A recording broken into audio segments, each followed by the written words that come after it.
لک الحمد یا اللہ الصلاۃ والسلام علیک یا رسول اللہ اما بعد۔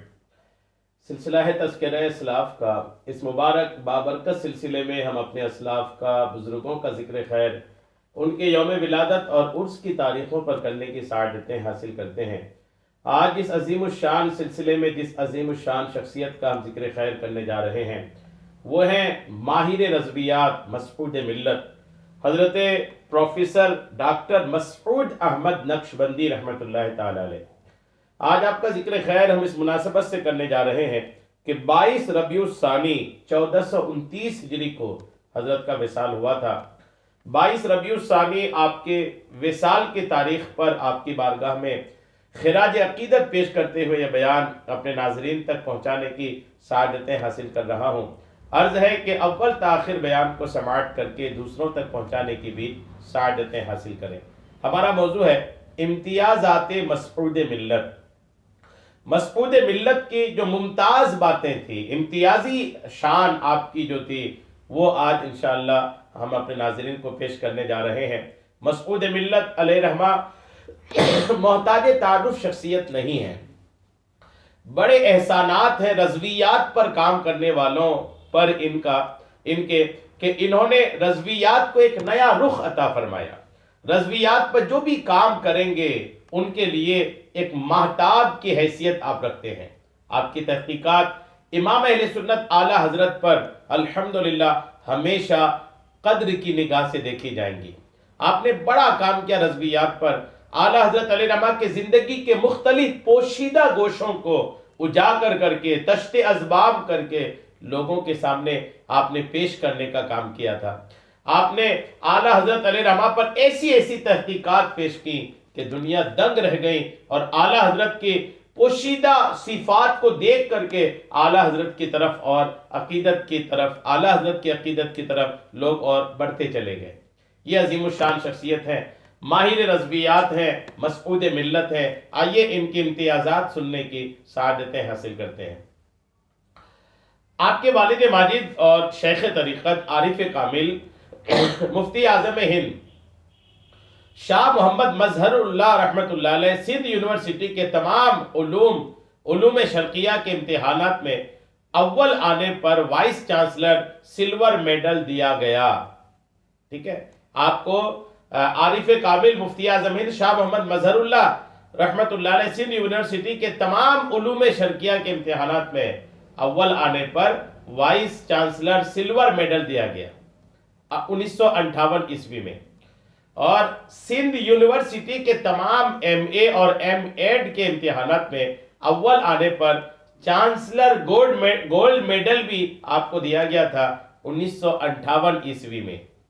1959 میں بابائے اردو ڈاکٹر مولوی عبدالحق مرحوم نے غمگین دہلوی پر تحقیقی مقالے کو انجمن ترقی اردو کے ماہنامہ اردو میں خاص طور پر شامل کیا۔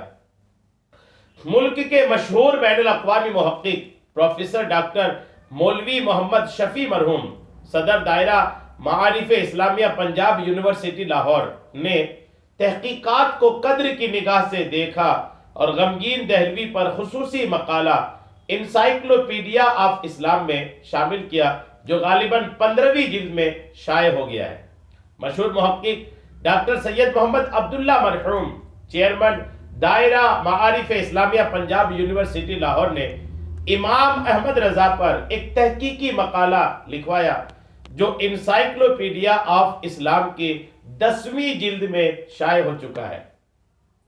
مشہور محقق ڈاکٹر نبی بخش بلوچ چیئرمین پاکستان ہجرہ کونسل اسلام آباد نے مشاہیر اسلام کی انسائکلوپیڈیا کے لیے امام احمد رضا پر ایک تحقیقی مقالہ مسعود ملت سے لکھوایا، جس کا عربی ترجمہ الشیخ احمد رضا خان البریلوی کے عنوان سے ادارہ تحقیقات امام احمد رضا کراچی رضا فاؤنڈیشن لاہور کے تعاون سے 1991 میں شائع کر دیا ہے، اور اصل اردو بھی ادارہ مذکور نے بعنوان محدث بریلوی 1993 میں کراچی سے شائع کر دیا ہے۔ بین الاقوامی محقق پروفیسر ڈاکٹر مختار الدین آرزو، ڈین فیکلٹی آف آرٹس اور صدر شعبہ عربی مسلم یونیورسٹی علی گڑھ کی فرمائش پر امام احمد رضا پر ایک تحقیقی مقالہ لکھا، جس کا عربی ترجمہ عمان اردن سے شائع ہونے والے انسائکلوپیڈیا آف اسلام کی پہلی جلد میں شائع ہو چکا ہے۔ امام احمد رضا پر ایک تحقیقی مقالہ تہران ایران سے شائع ہونے والے انسائکلوپیڈیا کے لیے بھی آپ نے قلم بند کیا تھا۔ گورنمنٹ ڈگری کالج سکھر میں مئی 1991 میں مسجد اسرا کا سنگ بنیاد رکھا۔ اس سے قبل تقریباً 1973 عیسوی میں گورنمنٹ ڈگری کالج ٹنڈو محمد خاں میں بھی ایک مسجد کا سنگ بنیاد آپ نے رکھا تھا۔ یعنی تحقیقی کام بھی ہے، تعمیری کام بھی ہے، تبلیغی کام بھی ہے، اصلاحی کام بھی ہے۔ یعنی کون سا ایسا میدان تھا جو حضور مسعود ملت علیہ السلام سے خالی تھا۔ صحرائے تھر کے تاریخی مقام مٹھی میں سائنس کالج آپ نے قائم کیا 1974 میں۔ یہ شہر غیر مسلموں کا مرکز ہے۔ ہندوستان کی سرحد سے 50-60 کلومیٹر، ادھر نوکوٹ شہر سے تقریباً 30 کلومیٹر صحرائی سفر طے کر کے یہ شہر آتا ہے۔ اینٹی لیکچوئل فورم پاکستان کراچی نے 23 اگست 1990 میں اسلام آباد میں منعقدہ اپنے اجلاس میں بین الاقوامی شہرت کے حامل زعماء کی فہرست میں شامل کیا آپ کو، اور 7 اکتوبر 1990 کو تاج محل ہوٹل کراچی میں منعقدہ ایک تقریب میں ان بین الاقوامی شہرت یافتہ سائنسدانوں اور محققوں کو ان کی علمی خدمات پر طلائی تمغے بھی دیے گئے۔ کراچی یونیورسٹی کے وائس چانسلر ڈاکٹر اتفاق علی صاحب سے حضرت مسعود ملت کے لیے طلائی تمغہ ادارہ تحقیقات امام احمد رضا کراچی کے پریزیڈنٹ صاحبزادہ سید وجاہت رسول قادری صاحب نے الحمدللہ وصول فرمایا۔ ادارہ تحقیقات امام احمد رضا کراچی نے اعلیٰ حضرت امام احمد رضا خان فاضل بریلوی رحمۃ اللہ علیہ پر تحقیق و تدقیق کے عملی اعتراف کے طور پر امام احمد رضا انٹرنیشنل کانفرنس منعقدہ 1 ستمبر 1991 شیرٹن ہوٹل کراچی میں ایک طلائی تمغہ آپ کو پیش کیا۔ حضرت مسعود ملت کی طرف سے یہ طلائی تمغہ chief justice Lahore high court justice میاں محمد احمد صاحب سے حضرت کے صاحبزادہ ابو سرور مسرور احمد صاحب نے وصول کیا۔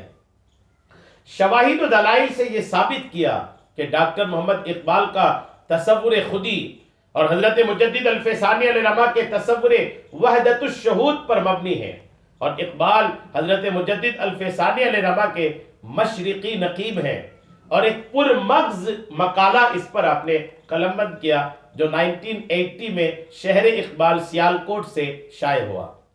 مشرق و مغرب کی متعدد یونیورسٹیوں کے فضلاء کو امام احمد رضا کی طرف متوجہ آپ نے کیا۔ امام احمد رضا پر ان کے کام کی نگرانی اور الحمدللہ آپ کر رہے ہیں۔ 28 نومبر 1992 کو مسلم یونیورسٹی علی گڑھ کے کینیڈی ہال میں امام احمد رضا پر بھرپور لیکچر دیا، جس کی اساتذہ و طلباء اور دانشوروں نے پذیرائی کی۔ صدر پاک نے 14 اگست 1962 عیسوی کو ان کی تدریسی اور علمی خدمات کے اعتراف میں اعزاز فضیلت ایوارڈ دینے کا اعلان کیا۔ روزنامہ نوائے وقت راولپنڈی 14 اگست 1992 عیسوی اور 28 اگست 1993 کو اسلام آباد میں ایک پروقار تقریب میں ان کے صاحبزادے ابو سرور محمد مسرور احمد صاحب نے یہ طلائی تمغہ وصول کیا۔ دلائل و شواہد سے ثابت کیا کہ تقسیم ہند کی مفصل تجویز 1925 عیسوی میں پیش ہو چکی تھی اور شائع کی جا چکی تھی، اور اس کے مجوز محمد عبد القدیر بلگرامی تھے یا مولانا محمد عبد القدیر بدایونی۔ حضرت مسعود ملت نے اپنی تحقیقات ایک محققانہ مقالے کی صورت میں پیش کی جو حکومت سندھ کے ماہنامہ اظہار کراچی میں الحمدللہ شائع ہوا۔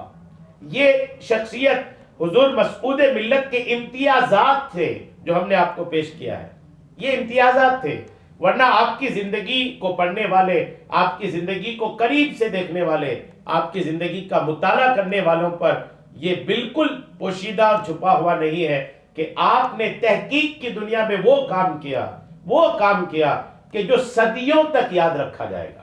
جی ہاں، صدیوں تک یاد رکھا جائے گا، اور صدیوں تک مسعود ملت کے تحقیقی میدان پر تحقیق کرنے والوں کے لیے آپ ایک روشن مینارہ کے حیثیت سے کام آتے رہیں گے۔ آپ نے وہ تحقیقات پیش کی، یعنی کئی ایسے موضوعات، کئی ایسا میدان جس میں لوگوں نے قلم نہیں اٹھایا، جس میں لوگ خاموش تھے، قلمکاروں کے قلم رکے ہوئے تھے، محققین کی تحقیق رکی ہوئی تھی، ریسرچر کے ریسرچ رکے ہوئے تھے۔ ایسے مختلف میدانوں میں حضور مسعود ملت علیہ الرحمہ نے نہ صرف قلم چلایا بلکہ تحقیق کا حق ادا کیا۔ آپ کے تحقیق کا حق ادا کرنے کی وجہ سے ہی آپ نے جو سنا، مختلف مواقع پر حکومت اور غیر حکومتی اداروں نے آپ کو اعجازی طور پر جو تمغہ جات عطا فرمائے، یہ آپ کی کام کی سراہنا، یہ آپ کے کام کی حوصلہ افزائی، اور یہ آپ کے کاموں کی قدردانی کی حیثیت سے دیکھا جا سکتا ہے۔ بڑی عظیم الشان شخصیت ہے حضور مسعود ملت علیہ الرحمہ۔ 22 آپ نے سنا کہ یہ آپ کے ربیع الثانی کو آپ کا وصال ہوا تھا۔ آپ کے وصالی کی تاریخ پر ہم نے یہ الحمدللہ بیان پیش کیا ہے۔ اللہ کریم کی بارگاہ میں دعا ہے کہ مولا حضور مسعود ملت کے مزار پاک پر خوب رحمتیں اور برکتیں نازل فرمائے، آپ کا فیض تا قیامت ہم سب پر جاری رکھے، آپ کی تحقیقات مزید مقبول عام ہو، آمین، بجاہ النبی الامین صلی اللہ تعالی علیہ وسلم۔